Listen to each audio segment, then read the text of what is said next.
just wanna I just wanna thank you 'cause everything you made is so beautiful. Every single star and every beat of my heart, and it's beautiful.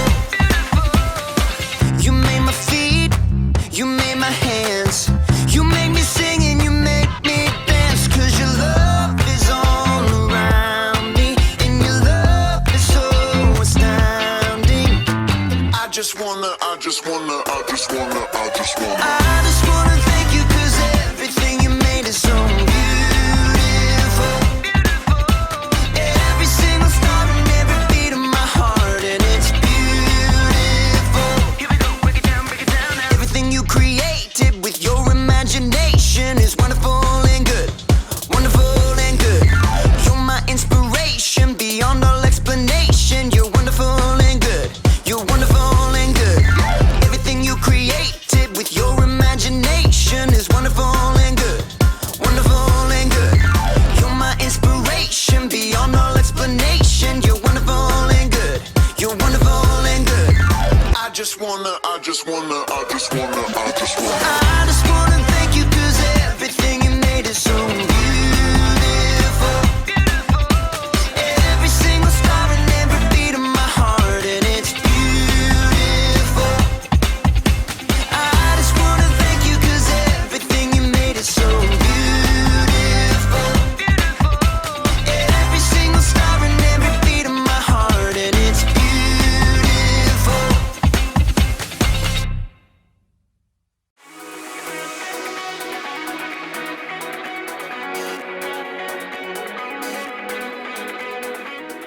Hey everybody, I'm Graham, Candy Connoisseur, and I'm here to talk about individuality. Individuality is discovering who you are meant to be so that you can make a difference. Every single one of us is an individual. We were all made by God in our own unique ways. When you look at yourself in a mirror, you can see all the work that went into making every little detail. I see you! And it's not just what you look like that makes you an individual. Your whole personality sets you apart from everyone else in the world. You should really look at yourself sometime.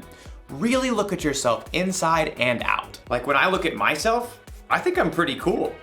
Like a big bowl of ice cream. And there are things about myself that I like. I love that I'm good at problem solving. I have this ability to understand when something is wrong and immediately think of ideas to fix it. Oh, and I like that I'm funny. Like, have you ever heard of this one? Knock, knock. Oh, right. I need someone in the room for that joke. Anyways, the punchline is, I didn't know you could yodel. Oh, I think I'm funny. Actually, now that I'm really looking, I'm thinking there are some things that I don't like about myself. Like, sometimes I procrastinate. That means when there's something that needs to be done by a certain time, sometimes I wait till the last possible minute to get it done. Oh, and sometimes I have a bad temper. When someone disagrees with me about certain things, I can get really angry really fast. And sometimes, not all the time, but sometimes I can be really selfish. There. A little cool, a little gross, and a lot messy. That's how I can see myself sometimes. Maybe you see yourself that way. Well, after today's story, you might discover that there's a whole new way to see yourself. Yeah, right. Like I'm really gonna eat that. See? I'm funny. The Bible. It's 66 books of history, stories, letters, and poetry that fit together to form God's one big story. The epic adventure of how He created us and loves us so much that He made a way to rescue us. As we travel through the Bible, from Genesis to Revelation, we discover people who met God and found their lives changed forever. Now, for an amazing story. Inspired by the book of Matthew, chapter 9, verses 9 through 13. Everyone in the shore town of Capernaum knew who Matthew was. You may also call me Levi. But few people actually liked him. Well, that's rude. Truth is, Matthew had put himself in an awkward situation. He was Jewish, like his relatives and friends, but he chose to work for the hated Roman government. Just trying to make a living. Matthew was a tax collector for the Romans, and tax collectors were known to lie about the amount of money people owed. 5 gold pieces. But it was only 3 last year. 5, and not a shekel less. After collecting money, the tax collectors would keep the extra for themselves. Many of them grew rich by robbing the poorest people in their towns. In fact, tax collectors and sinners were considered to be the same thing. Hey, I work hard. But no matter how hard Matthew tried to polish his own image, deep down, he knew how others saw him. He heard their whispers as he crossed to the other side of the street to pass his booth. I do not know how that man sleeps at night. He's the worst, doing the Romans' dirty work. But one day, the crowds of Capernaum were full of different news. Did you hear about Jesus of Nazareth? The rabbi? He's not only a teacher. This morning, he made a lame man walk. That's just talk. My son was there. He saw it with his own eyes. The whole city was ablaze with the story, and even Matthew, who was tucked away in his tax collector's booth, was fascinated. Maybe the man just had a limp or something? Oh no, this Jesus has real power. He cares about people. Well, maybe. Anyhow, you owe 3 gold pieces. 3? How are we supposed to eat for the rest of the season? Take it up with the governor. I'm just doing my job. I bet Jesus would have something to say to you. Next. Within a short time, the market became even more crowded. Jesus! Jesus is coming this way! From his booth, Matthew craned to see. Though he was curious, deep down, he had to admit that no rabbi would have kind words for him. I'm a fool. Even my own people hate me. Suddenly, the crowds parted. Just down the street, Matthew could see a tall man with a rugged face and piercing eyes. A group of common fishermen followed at his heels. It's Jesus. Matthew watched, waiting for the rabbi to pass him by. Instead, Jesus stopped right in front of Matthew's booth. Rabbi? Jesus looked directly at Matthew, reading every single thought in his heart. Nice day? Not too hot. Not too cold. Jesus kept his gaze fixed directly on Matthew's face. Come, follow me. Shocked, Matthew looked around. The crowd has fallen away. Who? Me? Jesus nodded. Matthew gaped.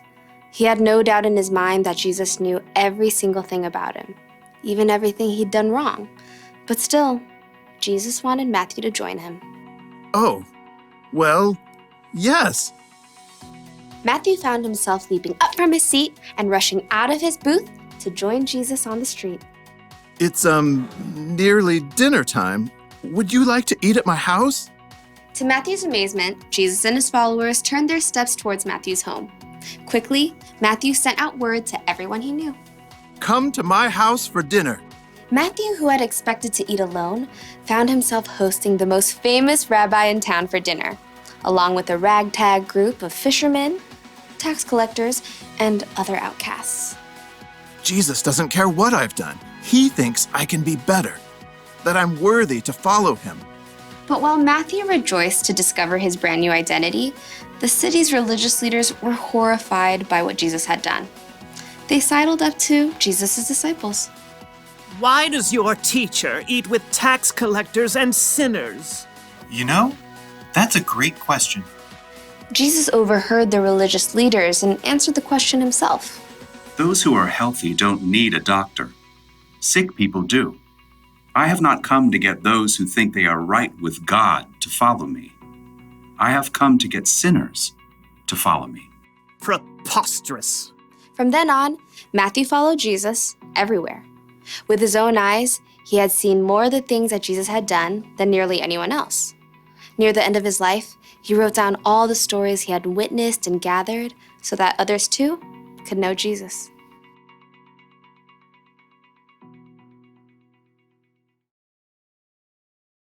Before he was one of Jesus' disciples, Matthew was a tax collector. collectors were kind of known for cheating people out of their money. Other people would have called Matthew a sinner, and it would have been true.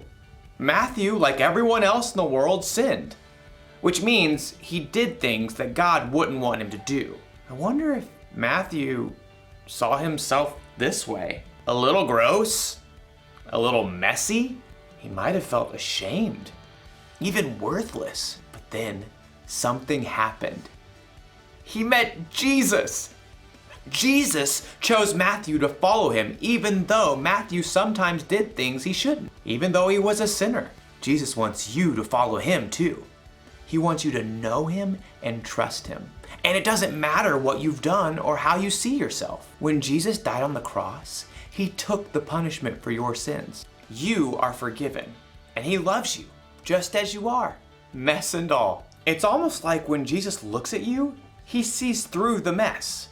He sees past your mistakes. He sees the individual you that God created. When you believe in and follow Jesus, it can help you see yourself through his eyes. And it's so much better that way. The one thing to remember today is this. Knowing Jesus changes how you see yourself. I definitely like myself a lot better without mayonnaise. Blech. I'll see you next time.